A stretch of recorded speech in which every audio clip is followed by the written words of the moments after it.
भविष्य के सभी अध्यापकों का स्वागत है हमारे सरकारी अध्यापक के प्लेटफॉर्म पर। मैं मिथुन सिंह स्वागत करता हूं आप सभी का। देखो, आज हम लोग बात करेंगे पॉजिटिव और नेगेटिव वर्ड्स की। आपके सीडी और पेडागोजी के जो भी क्वेश्चन आते हैं, है ना, पेडागोजी के जो भी क्वेश्चन आते हैं उनको आपको सॉल्व करने में बहुत सहूलियत होने वाली है। इस वीडियो को देखने के बाद आप ये सब वर्ड को देखकर एलिमिनेट करना शुरू कर दोगे, ऑप्शंस को हटाना शुरू कर दोगे। तो चलिए शुरू करते हैं। अब देख लो, यहाँ पे पहला है क्या, अवसर।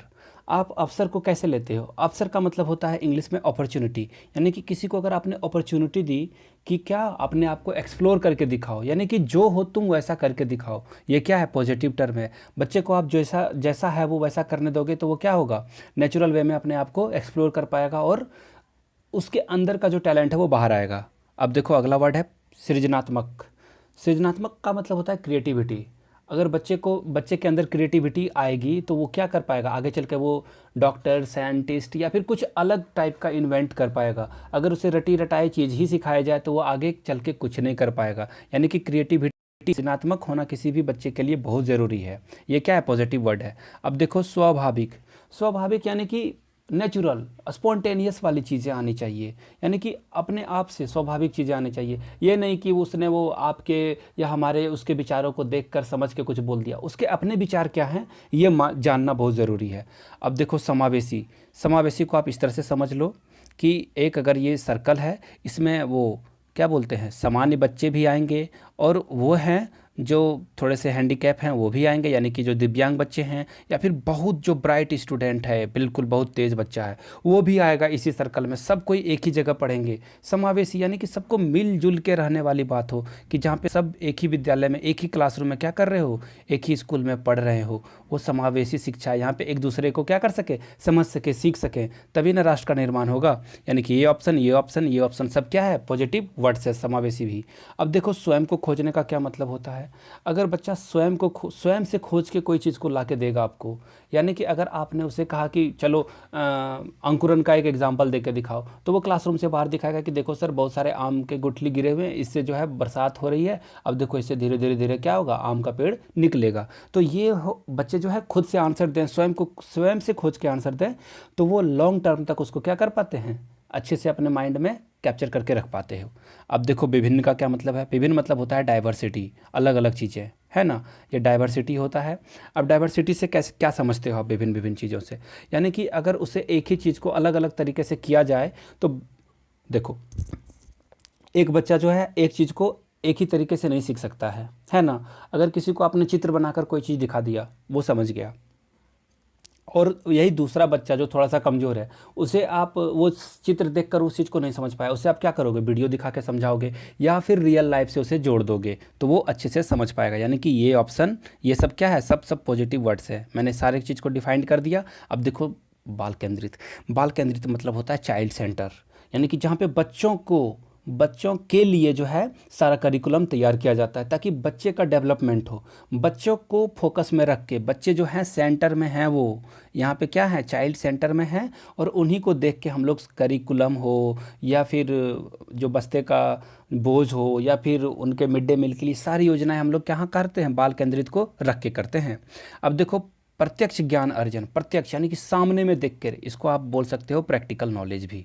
प्रैक्टिकल नॉलेज आपका कैसे बढ़ेगा बच्चे का, उसको बढ़ाने के लिए आप क्या कर सकते हो, प्रैक्टिकल नॉलेज बढ़ाने के लिए आप बच्चे को सामने में क्रियाकलाप करवाओगे, प्रैक्टिकल करवाओगे। ईवीएस जो सिलेबस में है आपका, सी टैट, किसी भी टैट के सिलेबस में, उसमें ये बातें कही जाती है कि क्रियाकलाप यानी कि एक्टिविटी करा के बच्चे को सिखाई जाए। रियल लाइफ से आपको क्या करना है, बुक को जोड़ना है, उस करिकुलम को जोड़ना है।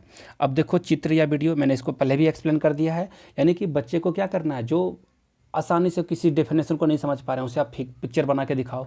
पिक्चर से अगर नहीं समझ पाए तो उसे आप क्या करो, स्मार्टफोन से वीडियो बना के दिखा दो, या कंप्यूटर या लैपटॉप है तो उससे भी आप बच्चों को सिखा सकते हो। ठीक है, ये पॉजिटिव वर्ड्स है। अब लैंग्वेज का प्रयोग। अगर कोई बच्चा आया है गाँव से और उसे हिंदी बोलने में या फिर इंग्लिश बोलने में तकलीफ़ हो रही है, उसे क्या आप करोगे, आप उसे करोगे इनकरेज, कि वो जिस भाषा में मातृभाषा जानता है उसी को वो बोले, और आप उसे समझने की कोशिश करो और सारे बच्चों को भी समझाओ कि उसको अन्यथा में ना ले, उससे जो है बुलिंग उसका ना किया जाए, ताकि बच्चा क्या हो, अपने आप को समझा सके, जो अपनी एग्जैक्ट बात को रख पाए, यानी कि भाषा का प्रयोग उसे आप करने का अधिकार दो। अब देखो करके सीखना, ये तो बहुत आसान बात है, इसे मैंने पहले भी बताया था। करके सीखने का मतलब होता है लर्निंग बाय डूइंग, यानी कि आप सामने से जाके कुछ करोगे तब सीख पाओगे। सपोज एक एग्जांपल लो, ये एक पीस ऑफ पेपर है, कागज़ का टुकड़ा है। अगर इससे मैं बोलूँ कि एरोप्लेन ऐसे बनता है, एक बार ऐसे फोल्ड कर देंगे, एक बार ऐसे फोल्ड कर देंगे, फिर ऐसे करके वो हेलीकॉप्टर बन जाएगा और ये उड़ जाएगा, तो आपने ये सामने से आके व्हाइट बोर्ड या ब्लैक बोर्ड के सामने आकर बच्चे को समझा दिया, लेकिन बच्चे समझ पाएंगे क्या?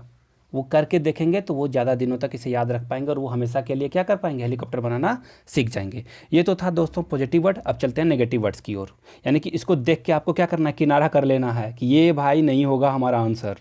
देख लो क्या क्या, केवल, मात्र ही, एकमात्र, बिल्कुल, ये सब ऑप्शन देखे उसे आप बिल्कुल अलग दूर भाग जाओ इन सब ऑप्शन से, यानी कि केवल एक ही ऑप्शन होगा। अब सपोज करके देख लो, सब्जी एक ही सब्जी, आलू गोभी की सब्जी है, अलग अलग घरों में बनती है, उसका अलग अलग टेस्ट होता है। क्यों? क्योंकि सब क्या करते हैं, अलग अलग मेथड से बनाते हैं। तो केवल बनाने का बात ही नहीं हो सकती है ना, कि जैसे मैं बता रहा हूँ केवल इसी तरह से सीखो, ये तो सही बात नहीं है ना। ये क्या हो गई, ये डिक्टेटरशिप हो गई, ये तो नेगेटिव वर्ड हुआ आपका। अब देखो दंड या शिकायत, अगर बच्चे ने कुछ गलती कर दी, उसे आप उसके कॉन्सिक्वेंसेस यानी कि उसका परिणाम समझाओ कि क्या हो सकता है, चोरी करने से क्या आपके कैरेक्टर पे प्रभाव पड़ सकता है, आपको लोग किस नज़र से देखेंगे, वो समझाओ उसे। ये नहीं कि उसने चोरी कर लिया किसी का पेन तो आप उसे 2 थप्पड़ लगा दिया, ये काम नहीं करना है, या फिर उसकी शिकायत कर दी जाके प्रिंसिपल से। आपको उसे समझाना है, अगर वो नहीं समझे या ये काम वो बार बार करता रहे तो आप उसके गार्जियन से मिल सकते हो और गार्जियन को ये बातें बता सकते हो। शिकायत नहीं करना है, मिल के बात को रखनी है, बात को, आपको समझ गए। अब देखो बालक को गलत कहना, अगर आपने बालक को गलत कह दिया, उसे नीचे दबा दिया, इससे क्या होगा, बच्चा कभी भी आगे नहीं बढ़ पाएगा। उसको गलत नहीं बताना, उससे क्या करना है, आपको इनकरेज करना है, ताकि बच्चा क्या हो के आपके सामने स्वाभाविक तौर पे आके खड़ा हो और अपने बात को रख पाए, है ना। उसको गलत कह दोगे तो वो अपने आप में हीन भावना ले आएगा। अब देखो रट लेना, रट लेने का तात्पर्य क्या होता है, कोई भी चीज़ को रट लेना। रोट लर्निंग को प्रमोट नहीं करता है NCF, rote learning is not good for education, ये बात एनसीएफ में कही गई है, एनसीएफ 2005 में ये बात कहा गया। यानी कि रटना, याद करना, ये दोनों क्या होगा, कट जाएगा, नेगेटिव वर्ड। यहाँ पे क्रिएटिविटी खत्म हो जाती है, बस इतना जान लो आप। अब देखो अंक या परीक्षा, देखो मैं एक एग्जांपल बताता हूँ आपको। न्यूटन, है ना, बिल गेट्स, ये सब पर्सनालिटी को आप जानते हो। इन लोगों के बारे में जानते हो, स्वामी विवेकानंद, ये लोग कॉलेज ड्रॉप आउट थे। इन्होंने अपना कॉलेज यानी कि ग्रेजुएशन तक नहीं कंप्लीट की थी, लेकिन अपने अपने फील्ड के ये सब मास्टर्स हैं। आज के डेट में कंप्यूटर में जो भी आप माइक्रोसॉफ्ट देखते हो, उनका बिल गेट्स उनके मालिक हैं, सीईओ हैं वो। अब बताओ, यानी कि कोई भी कंप्यूटर किसी भी कंट्री में बिकेगा, उसका वो जो है एक रॉयल्टी उनको जाएगा। तो सोच के देखो कि आप अंक और परीक्षा के अकॉर्डिंग यदि देखते कि ये तो ग्रेजुएट भी नहीं है इवन भाई साहब, तो लेकिन वो कैसे आगे बढ़ गए। यानी कि ये भी क्या होगा, अंक और परीक्षा के आधार पर आप किसी को नहीं नापोगे। अभी बोर्ड या 12th के एग्ज़ाम आ रहे हैं तो आपने, ओ तुम तो 70% लाए हो, मेरा भाई तो 90 लाया है, ऐसे आपको किसी को नहीं करना है, किसी की पीठ, किसी की टांग नहीं खींचनी है आपको। अब देखो ट्यूशन या कोचिंग, ये तो बिल्कुल नेगेटिव वर्ड्स है। आपको स्कूल में ऐसा एटमॉस्फेयर बनाना है कि बच्चे खुद से सीख पाएँ, खुद से जान पाएँ, यानी कि ये तो ट्यूशन और कोचिंग आपका कटेगा।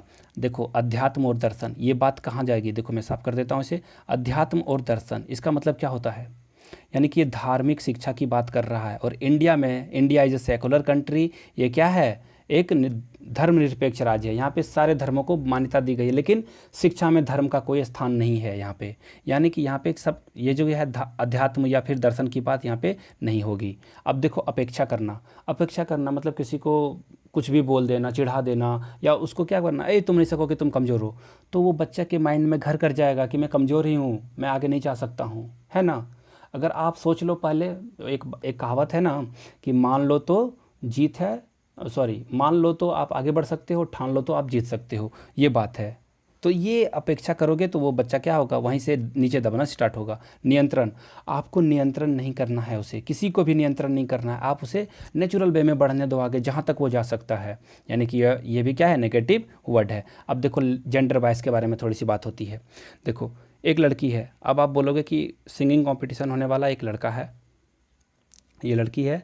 अब बोलोगे कि नहीं ये गर्ल जाएगी, गर्ल अच्छा गाना गा सकती है, तो आप यहाँ जेंडर बायस को क्या कर रहे हो, प्रमोट कर रहे हो, यानी कि ऑप्शन कट जाएगा। ये नेगेटिव टर्म्स है। अब देखो सपोज कर लो कि एक मैथमेटिक्स का क्वेश्चन है और आपको किसी को बुलाना है जो अच्छे से बना पाए, तो आप क्या करोगे, एक लड़के को बुलाओगे और लड़की को नहीं बुलाओगे, बोलोगे कि नहीं लड़की जो है ये नहीं बना सकती है, ये आप इसे बोलोगे नहीं तुम मत आओ, तुमसे नहीं बनेगा ये। तो ये क्या है, ये जेंडर बायस है, इसी को आपको प्रमोट नहीं करना है क्लासरूम में। बच्चे जो है यहीं से धीरे धीरे दबना स्टार्ट हो जाती है, लड़कियाँ या लड़के, इसलिए आपको जेंडर बायस को प्रमोट नहीं करना है। अब देखो कठोर अनुशासन, देखो जहाँ पर भी कभी भी आपको कठोर वर्ड, रटना वर्ड ये सब दिखे, उसको बिल्कुल दूर भागो आप उससे, इससे मीलों की दूरी बना के रखो। आप कठोर से दूर भागना है आपको, यानी कि कठोर नहीं होना है, रिजिड नहीं होना है बच्चों पर कि अभी यहाँ नहीं जाना है, टॉयलेट नहीं जाना है, ये क्लासरूम में अभी ये क्या कर रहे हो, ये क्यों पूछ रहे हो, ये सब सारी बातें आपको नहीं करनी है। तो ये था दोस्तों एक छोटा सा class.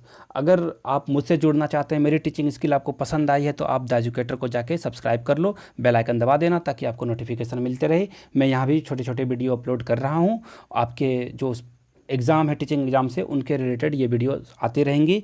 Thank you so much दोस्तों, आपने अपना कीमती समय दिया। Keep learning, keep growing. Thank you.